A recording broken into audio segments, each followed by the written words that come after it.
अटके संबंधात म्हणण्यापेक्षा 302चा आरोपीच अजून वाल्या कराडला केलेला आहे. 302 आणि त्याचे पॉईंट्स म्हणजे त्याच्यात वाल्मिक कराड हा 100% आरोपी होतो. आता चालढकल करून लोकांचं मेमरी इज टू शॉर्ट असे जे सायकोलॉजिकल हे आहे की public memory is always short, तेव्हा पब्लिक मेमरीमधनं यांना काढावं. दुसऱ्या 2-3 नवीन कॉन्ट्रोवर्सीज तोपर्यंत येतीलच. त्या 2-3 नवीन कॉन्ट्रोवर्सीजमध्ये महाराष्ट्राच्या जनतेला गुंतवून ठेवावं आणि याला बॉल वेल लेफ्ट म्हणत सोडून द्यावं. त्यांच्या झाला आहे त्याच्यात त्यांचं नाव नाही ना. हा प्रकार कशावरनं झाला अजूनही महाराष्ट्रामध्ये काही प्रमाणात गोंधळ आहे. हा प्रकार झाला आहे तो खंडणीवरनं. ती खंडणी किती दिवसा अगोदर आहे ते ती 2 महिने अगोदर आहे. कुठल्या ऑफिसरला उचलून ऑफिसमध्ये मारला तर आवाजाच्या ऑफिसरला नेऊन कोणाच्या तरी कार्यालयात मारला. तो का मारले तो त्याचा सूत्रधार कोण? त्याचा सूत्रधार वाल्या कराड.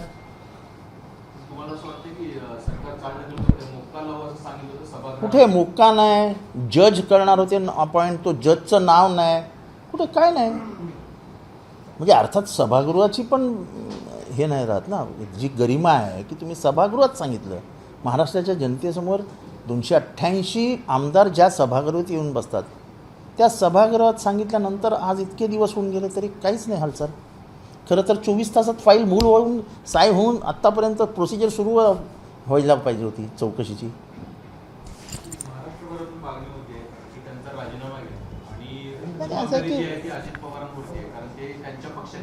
नाही आत्तापर्यंत अजित पवारांनी कुठली जबाबदारीच घेतली ना त्या प्रकरणात. फक्त त्यांनी धस साहेबांना खुणवलं डोळा म्हणजे ते काय खुणवत होते ते मला काय माहीत नाही. त्यांचा उद्देश काय होता हे मला माहीत नाही. का मी समोर बसलेलो होतो ते माझ्या समोर बसलेले होते. धस असे तिरके भाषण करत होते. धसचं भाषण का थांबलं म्हणून मी धसकडे बघितलं आणि धस कुठे बघतोय असं बघितलं तर सुरेश धस आणि ते एकमेकांकडे बघत होते आणि ते असे खुणवत होते डोळा. पण त्यांच्या मनात काय मला माहीत नाही. पण एखाद्या पक्षाध्यक्षाचं काम आहे. कारण का मला माहिती आहे पवारसाहेबांनी कोणाकोणाचे राजीनामे घेतले. अण्णा हजारेंनी आरोप केल्यावरती सुरेश जैन, नवाब मलिक, डॉक्टर पद्मसिंह पाटील, नंतर गावित, त्यांचं नाव काय गावितांचं, राजेंद्र विजयकुमार गावित. तेव्हा इतका गंभीर आरोप पक्षातल्या एका झाल्यानंतर पक्षाध्यक्षाचं काम आहे. मुख्यमंत्री ठीक आहे, मुख्यमंत्र्यांचं आहे, पण पक्ष सांगेल तर मुख्यमंत्री काही करू शकतील ना. सर प्रत्यक्षपणे संवाद करत होते अजित पवार कोणासोबत? हाऊसमध्ये जी खानाखुणा करत होते अजित पवार 100%. अजित पवारांची काय मजबुरी आहे? नाही, कोणाची काय मजबुरी असेल ते मी कसं सांगू शकेन? माझा काय संबंध त्याच्यात? पण एकूणच तपास यंत्रणाचं हे अपयश आहे की तपास यंत्रणा दबावाखाली काम करते आणि जाणीवपूर्वक पाठराखण करते? कारण असं आहे की एका आरोपीला ताब्यात घेणं, कारण अनेकदा नागपूरमध्ये देखील तो आरोपी आहे असं सांगितलं जात होतं. नाही, मला अजूनही आठवतं की दाऊदला हे फरफटत आणणार होते. अरे तुम्ही वालाघराला नाही आणू शकत, तुम्ही दाऊदच्या पर्यंत काय पुसणार हो? पॉलिटिकल अंडरस्टँडिंग शिवाय हे सगळं घडत नाही. आणि अजूनपर्यंत मी खुनांची मालिका सांगितली, त्यांच्या कोणालाही आजपर्यंत चौकशीसाठी बोलवलं नाही. बाबा एवढं मोठं हे सगळं बाहेर आलं आहे तर त्यांच्याही रामकृष्ण बांगर मी नाव घेतो आज, त्यांच्या 11 संस्था आहेत, शैक्षणिक संस्था. त्या माणसाचे इतके हाल केले यांनी की काय विचारता सोय नाही. बबन गीते तो फरार आहे बिचारा. आणि हे बाकीचे सगळे मर्डरमध्ये प्लॅनिंग कोणी केलं आहे? प्रत्येकाच्या घरी जाऊन विचारा ना तुम्ही. मर्डर झालेल्याच्या माणसांना बोलवा आणि विचारा की बाबा कसं रे झालं हे. तो तुम्हाला येऊन गपचूप सगळं सांगून जाईल ना. तुम्ही त्याला उघडपणाने बोलू नका. बीडमध्ये हे ज्यांची जे नावं घेतो आहे आम्ही त्या सगळ्यांच्या नातेवाईकांना पुण्यात तरी बोलवा नाही तर मुंबईत तरी बोलवा आणि बोलवलं सांगू नका. बघा तुम्हाला तुमच्यासमोर सगळ्या प्लॅनिंग कसे मारले, काय झालं, कशी घरी घुसले होते, कसे घरी दम दिले, सगळं बाहेर येईल ना. म्हणजे सुरेश अण्णांनी जो आका म्हटलाय तो हा आकाच आहे. अहो मी कोणाला आका पण म्हणत नाही आणि मी कोणाला काका पण म्हणत नाही. मी तर नावच घेतलं आहे ना. मी आका फिका म्हणणाऱ्यातला माणूस नाही.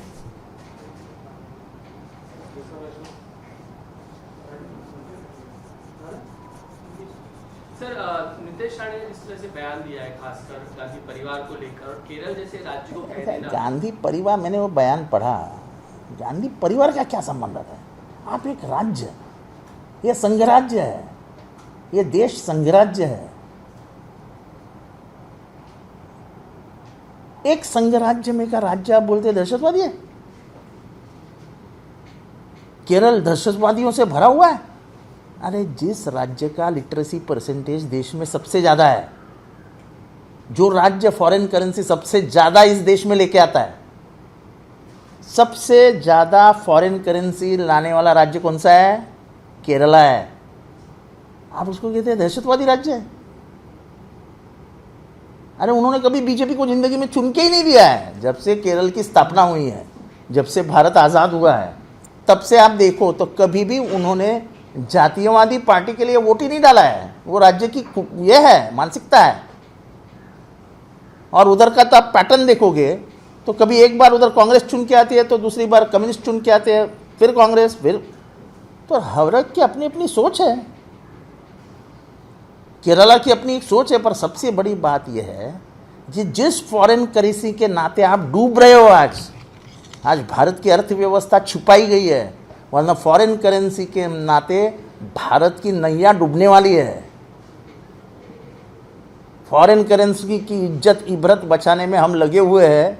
आज रुपये को बचाने के लिए हम क्या क्या कर रहे हैं, जरा पढ़ लो, पेपर में आता है, इकोनॉमिक टाइम्स। फॉरेन के अखबार भी अपने इकोनॉमी पे अब लिखने लगे हैं, सावध कर रहे हैं दुनिया को कि इकोनॉमिक अवस्था अच्छी नहीं है। तो वो इकोनॉमिक अवस्था में सबसे ज़्यादा मदद केरल ही करता है। किसी मंत्री का इस तरीके से बयान दिया खासकर, वो देखो, वो मंत्रिमंडल में जो बैठे हैं वो सोचे, उनको सोच के क्या करना है कि दहशतवादियों का राज्य है वो। तो किसी एक समाज को दहशतवादी करने के लिए आप पूरे राज्य को ही दहशतवादी करने वाले। और आपको क्या मालूम केरला में कितने दहशतवादी पकड़े गए हैं? यानी ऐसा बोलेंगे तो फिर पूरा भारत ही दहशतवादी बोल दो ना एक बार। पाकिस्तान के लाइन में जाके बिठा दो भारत को भी, अफगानिस्तान, पाकिस्तान, बाद में भारत, ऐसे 3 राज्यों को बना दो राष्ट्र को। अब तुम्हारी जुबान से इतना ही आना बाकी है। और एक काम करो, नहीं तो छोड़ो, क्या बोलना है। फिर भी बार-बार गांधी परिवार को उसको लेकर देखो ऐसा है, वायनाड को लेकर ऐसा है, गांधी परिवार के बारे में बात करने के लिए पहले गांधी परिवार का योगदान, बलिदान पढ़ो, समझो इस देश के लिए उन्होंने क्या क्या किया है। जिसके घर में भारत में सबसे ज़्यादा संपत्ति थी राजनेताओं में, ऐसा आदमी आज़ाद भारत के बाद जब पंतप्रधान पद के लिए निकलता है तो अपनी पूरी संपत्ति देश को दे देता है।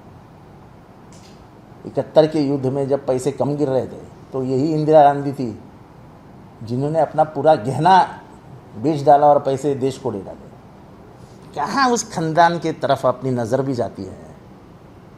ये बड़े लोग बात करते हैं, उनको बात करने तो कहाँ हम अपने जैसे लोगों ने जाके बात करना उसमें, क्योंकि फिर पन्ने पढ़ने पड़ेंगे ना कि किसने क्या किया इस देश में, किसने क्या किया इस देश में। हम वाल्मीकि करार को खासकर आप कह रहे हैं कि इस तरीके से अभी भी अरेस्ट नहीं हो पा रही है, पुलिस वहाँ तक पहुँच ही नहीं पा रही, वजह क्या देख रहे हैं? पॉलिटिकल। देखो पुलिस की क्षमता क्षीण कभी होती है, पुलिस को वीकनेस कभी आता है जब पॉलिटिकल इंटरफियरेंस आता है। तब आप किसी एक के पीछे लगा देते हो पुलिस, तब भी पुलिस वीक हो जाती है, क्योंकि पुलिस जानती है कि इसका कोई गुनाह नहीं है, शर्माती है पुलिस। मैं खुद कहता हूँ, मेरा एक्सपीरियंस है, पुलिस खुद कहती थी मेरे सामने की साहेब आम्हाला माहिती आहे तुमचा गुन्हा नाही आहे, आमच्या प्रेशर है साहब। और हमारे जैसे लोग फिर कुछ बोलते ही नहीं, जान दो ठीक है प्रेशर है तो दे डाल दो एक केस। अब तो हम भी इतने बेशरम हो गए हैं कि अब लगता भी नहीं, अच्छा केस पढ़ लो ठीक है पढ़ो देता क्या बोला इसे। अब मेरे ऊपर एनसी की है कुछ मेरे नंबर पे बीड में, अब मेरे नंबर पे एनसी करना है ना, मेरे पे ना एनसी है। मेरा नंबर कोई मेरा घर का नौकर तो नहीं इस्तेमाल कर रहा ना, मैं ही इस्तेमाल कर रहा हूँ 9930000001। तो मेरे नंबर पे एनसी ली है, मेरे वो जो अधिकारी है उसको पूछना चाहता हूँ मैं किस हालात में और किस लिए मेरे मोबाइल के एनसी लिए। अच्छा वो बोलेंगे कि वो जो व्हाट्सएप चैट है तो ओरिजिनल है कि नहीं पहले वो तो ढूंढ निकालो। मैंने तो इतनी एग्जाम टेक्निकल ये बताया है कि कैसे वो गलत है, पर अभी क्या बोलेंगे उनको ले ली एनसी। देखो बात एनसी की नहीं है, बात पुलिस क्यों मजबूर है। मेरी कंप्लेंट देने के लिए वो खेड़कर नाम के इंस्पेक्टर को 4 घंटे लगे और ये एनसी तुरंत टक टक टक टक टक। एनसी और एफआईआर में कोई फर्क नहीं गिरता है, पेज तो एक ही होता है, उसके कॉलम्स भी एक ही होते हैं। नहीं सर, जिस तरीके से एसपीपी वहां का बदल दिया गया, नए लोगों को लाया गया, जानबूझकर धीमी गति से चल रहा है, इससे इशारा। देखो ऐसा है, मेरा आज भी मानना है किसी भी राज्य की व्यवस्था पॉलिटिकल होती है। ये सब झूठ है कि पुलिस इंडिपेंडेंट होते हैं, पुलिस इंडिपेंडेंटली सब करते हैं। वो ज़माना चला गया था, इस राज्य में वो ज़माना था, अब चला गया। अब कोई इंडिपेंडेंटली कुछ नहीं चलता, आदेश से चलता है और भाई गलत नहीं है। अगर राज्य व्यवस्था में चला रहा तो मैं देखूंगा कि भाई वो अच्छी चलनी चाहिए, तो मैं पुलिस से संपर्क में रहूँगा। मैं अगर मुख्यमंत्री हूँ तो उसमें कोई गलत नहीं है, पर गति क्यों रुकी है इसकी मालूमात तो पूरे राज्य को होनी चाहिए। राज्य से छुपाते क्यों आप, ये जनता को कुछ मालूम ही नहीं पड़ रहा। 302 का आरोपी नहीं बन रहा है आज तक वो। ऐसा है कि आपने कुछ लोगों तो अरेस्ट किया है 302 में, किया है ना। मैं सिर्फ इतना जानता हूं कि क्रॉफर्ड मार्केट के यहाँ, मैं महाराष्ट्र को बताना चाहता हूं, एक क्राइम ब्रांच का ऑफिस है। कभी आप भी उसका दर्शन दिखवाओ, जहाँ पे कभी एक बार दाऊद को लाया करते थे, छोटा शकील को लाया करते थे, अरुण गौरी को लाया करते थे। वहाँ लिखा गया था यहाँ पत्थर भी बोलता है। इसका अगर मतलब समझो तो समझ लो। राहुल गांधी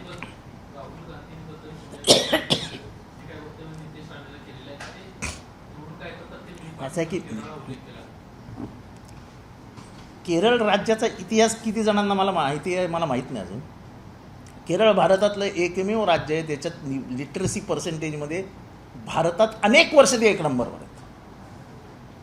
शैक्षणिक प्रगतीमध्ये भारतातलं नंबर 1 राज्य महाराष्ट्र नाही आहे, केरळ आहे।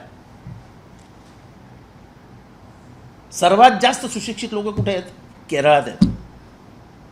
जगाच्या पाठीवर सर्वात जास्त गेलेले कुठल्या राज्यातले लोक आहेत तर ते केरळातले आहेत। आपल्या देशाला फॉरेन करन्सी देणारं सर्वात 1 नंबरवरचं राज्य कुठलं तर ते केरळ आहे। आपल्या फॉरेन करन्सीसाठी आपला देश अब्जो रुपये खर्च करतोय, कारण का फॉरेन करन्सी आणि आपल्या रुपयाचं मार्केट हे बॅलन्स असावं लागतं। आज आपलं जे गडगडत आहे आणि ते सावरण्याचा प्रयत्न करतोय ना, त्याच्यात सर्वात जास्त मदत आपल्याला केरळ करते। 85 रुपये झाला रुपयाचा भाव,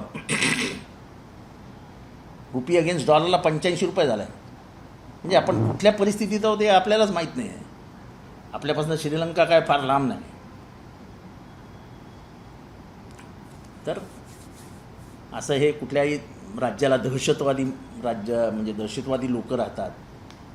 एक आता तुम्ही सगळे सत्तेत आहात, सत्तेपुढे शहाणपण नाही असं म्हणतात, तर मुसलमानांना दहशतवादी म्हणून ते लिहितात ना। तुमचा धर्म कुठला तर मुसलमान, खाली एक अजून कॉलम लावा ना की मुसलमान म्हटलं की दहशतवादी, संपलं। म्हणजे तुम्हाला काय दुसरं काय करायला नको आहे, बोलायला पण नको याच्यापुढे। एकदाच त्रास संपवून टाका तुमचा म्हणजे तुम्हाला जो त्रास होतो तो संपवून टाका कायमचा।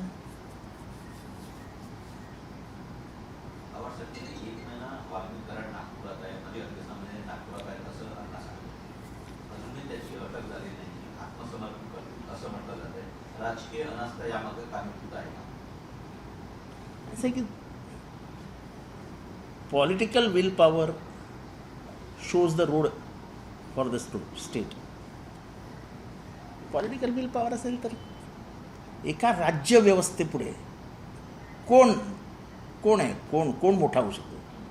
म्हणून मी पहिल्या दिवशी एक वाक्य म्हटलेलं, तेव्हा लोकांनी बीडमधल्यांनी बाप तो बाप रहेगा म्हणून ते चालवलं. हे अशी अवस्था आहे बीडमध्ये आज. वाल्मिक काय तो वाल्मिक कराड खडा तो व सरकारचे बडा. तुम्ही स्वतः दाखवून देतात ना की तो सरकारपेक्षा मोठा आहे.